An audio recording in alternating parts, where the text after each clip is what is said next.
আফসানা আক্তারকে নিয়োগ দিতে 2022 সালের 5 এপ্রিল নবম গ্রেডের উপগ্রন্থাগারিক ও ফিল্ড অফিসার পদে নিয়োগ বিজ্ঞপ্তি দেয় জাতীয় গ্রন্থকেন্দ্র। প্রশ্ন হলো, আফসানা আক্তার কেন গুরুত্বপূর্ণ? অনুসন্ধান বলছে, ময়মনসিংহের নান্দাইলের এমপি আনোয়ারুল আবেদিন খান তুহিনের ঘনিষ্ঠজন ছিলেন আফসানা। তার নির্দেশে আফসানাকে কেন্দ্র করে সাজানো হয় পুরো নিয়োগ প্রক্রিয়া। নিয়োগ প্রদানের জন্য তৎকালীন সংস্কৃতি সচিব মনসুর আহমেদ এবং গ্রন্থকেন্দ্রের পরিচালক 21 পদকপ্রাপ্ত কবি মিনার মনসুরের সঙ্গেও ঘনিষ্ঠতা গড়ে তোলেন আফসানা। পুরো প্রক্রিয়াটি গোপনীয়তায় সারেন তৎকালীন পরিচালক মিনার মনসুর। নিয়োগ পরীক্ষায় ভালো করেও নিয়োগ না পাওয়া এক ভুক্তভোগীর সাথে তখনকার নিয়োগ কমিটির সভাপতি সাবেক অতিরিক্ত সচিব অসীম কুমারদের মেসেঞ্জারে কথোপকথন এটি। এতে ওই কর্মকর্তা বলেন, আফসানার পরীক্ষার খাতায় অন্যজনের হাতের লেখা পাওয়া গেছে। এখনো যদি কেউ চ্যালেঞ্জ করে বা মিডিয়াতে উঠিয়ে দেয়, ও চাকরি হারাবে। ওই ভুক্তভোগী এর প্রমাণ দিতে বললে তখন ওই কর্মকর্তা বলেন, এভিডেন্স তোর খাতা, ওই খাতা তো সংরক্ষিত আছে। এ সময় তিনি খাতা দেওয়া যাবে না বলেও জানান। অসীম কুমারদের একটি কল রেকর্ডিং দেশ টিভির হাতে আসে। এখানেও আফসানার নাম্বার টেম্পারিং এবং অবৈধ নিয়োগের বিষয়টি স্বীকার করেন। এজন্য দায়ী করেন তৎকালীন ময়মনসিংহের নান্দাইলের এমপি আনোয়ারুল আবেদিন খান তুহিন, পরিচালক মিনার মনসুর, সংস্কৃতি সচিব সহ নিজেকে। তদন্ত করলে হয়তো আসবে। পরীক্ষাটা হয়েছে বাড়ি আবার মুখায় আসা খেলা তদন্তই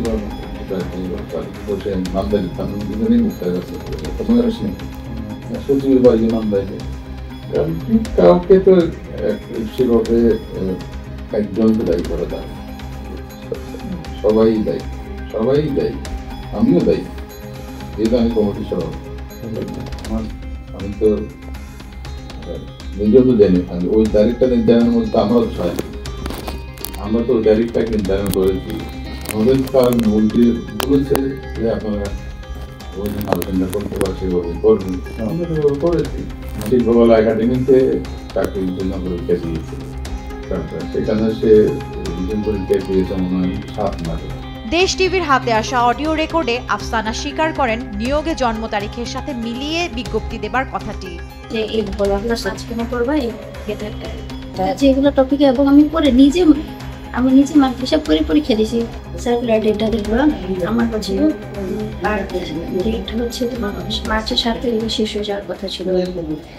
আমাদের সার্কুলার কিন্তু টাইম চাইছে মার্চের 1 তারিখ পর্যন্ত, টাইম চাইছিল মার্চের 1 তারিখ থেকে জানি। সরাসরি আফসানাকে এ নিয়ে প্রশ্ন করলে যেন ভাজা মাছটাও উল্টে খেতে জানেন না আফসানা। তবে ছাত্রলীগের সাথে সংশ্লিষ্টতার কথা স্বীকার করেন। এটা আমি তো বলতে পারবো না, টেম্পারিং হয়েছে কিনা সে যারা খাতা দেখেছেন তারা বলতে পারবেন। আমি ইউনিভার্সিটি লাইফে শুরু থেকে ছাত্রলীগ করতাম। আফসানার প্রভাবে চাকরিও ছাড়তে হয়েছে কাউকে। একজন অফিসার বা একজন নিচের স্টাফ যাদের ব্যবহার তো একটা অফিসিয়াল ল্যাঙ্গুয়েজে হওয়া উচিত, বাট সেটা ছিল না অফিসিয়াল। এই ধরনের সিচুয়েশনে চাকরি করা আসলে খুব, বা মেনে নিয়ে চাকরি করাটাও খুব কষ্টদায়ক। শুধু আফসানাই নয়, জানা যায় সাবেক জনপ্রশাসন মন্ত্রী ফরহাদের সুপারিশে ঢাকা বিশ্ববিদ্যালয়ের সুস্থ সবল ছাত্রলীগ নেতা রাসেল রানাকে প্রতিবন্ধী বিবেচনায় উপগ্রন্থাগারিক পদে চাকরি দেওয়া হয় ওই নিয়োগেই। পরিচয় গোপন রেখে যা নিশ্চিত করেন তার সহপাঠী এবং সহকর্মীরা। গভর্নমেন্টের আমলে যেগুলো নিয়োগ হয়েছে, যেগুলো সবই তো দুর্নীতি, চাকরি করে খাচ্ছে আর কি। যাই হোক, আপনি জেনে গেছেন অবশ্যই, আমি আর বেশি বার্গেনিং করতে, আপনি জেনে গেছেন যখন বুঝেছেন, তো এটা হতে পারে একদম হওয়ার সম্ভাবনা আছে। মন্ত্রীর রেফারেন্স ছিল, কারণ এটা হলো জনপ্রশাসন মন্ত্রী আর কি, তার কাছের লোক ছিল। খুব কাছের একজন মানুষের কাছ থেকে শুনেছি, তিনি বিশ্ববিদ্যালয়ের শিক্ষক, তিনি ওই কথাটাই বলেছেন যে হয়তো বা পরীক্ষা দেওয়াটা এখানে উচিত হবে না। হ্যাঁ, বিজয় সাথে লেগেছি, মানে প্রতিবন্ধী হওয়ার তো কোনো প্রশ্ন আসে না এখানে। পুরোটা ফেব্রিকেটেড নিয়োগ। মন্ত্রী সাহেবের মানে নির্বাচনী এলাকার সাংগঠনিক দায়িত্ব পালনও করেছিল।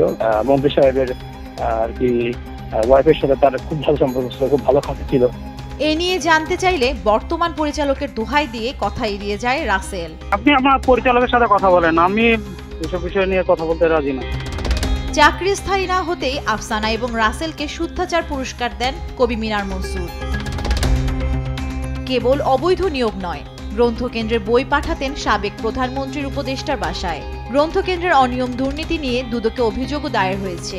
দুদক পরিচালক বলেন, তদন্ত শেষ করে ব্যবস্থা নেবেন। সরকারি কর্মকর্তা কর্মচারী হতে পারে, রাজনীতিবিদ হতে পারে, ব্যবসায়ী হতে পারে, যে কোনো ব্যক্তির বিরুদ্ধে যদি আমাদের এখানে কোনো অভিযোগ পাঠানো হয়ে থাকে, এই নীতিমালা অনুসরণ করেই সেগুলো বিবেচনা করা হয়ে থাকে। অন্যদিকে মিনার মনসুরের নিয়োগ বাণিজ্য ও হরিলুটের বিষয়টি নিয়ে জানতে জাতীয় গ্রন্থকেন্দ্রে গেলে এ নিয়ে কোনো মন্তব্য করতে রাজি হননি বর্তমান পরিচালক আফসানা বেগম। উল্টো অভিযুক্তদের প্রশংসায় ভাসিয়েছেন। অভিযোগ আসুক, তারপর আমি কথা বলবো এটা নিয়ে। অভিযোগ না আসার আগে কেন কথা বলবো? অতিরঞ্জিত। আমি তো কখনো সরকারি চাকরি করিনি, সুতরাং আমার জানা নেই যে আগে এ ধরনের অবৈধ নিয়োগ আসলে কি হয় বা কি হবে। এটা হয়তো যারা সরকারি চাকরি করেন অনেক বছর ধরে বা ক্যাডারে যারা আছেন তারা বলতে পারবেন। তাহলে এদের সবার নিয়োগই কি অবৈধ? আপনি যতজনের নাম বলছেন আমার আসলে জানা নেই। সরকারি দফতরগুলোর এমন অনিয়মের ফলে একদিকে বঞ্চিত হচ্ছেন মেধাবীরা, অন্যদিকে লাভবান হচ্ছে এক শ্রেণীর অসাধু কর্মকর্তারা।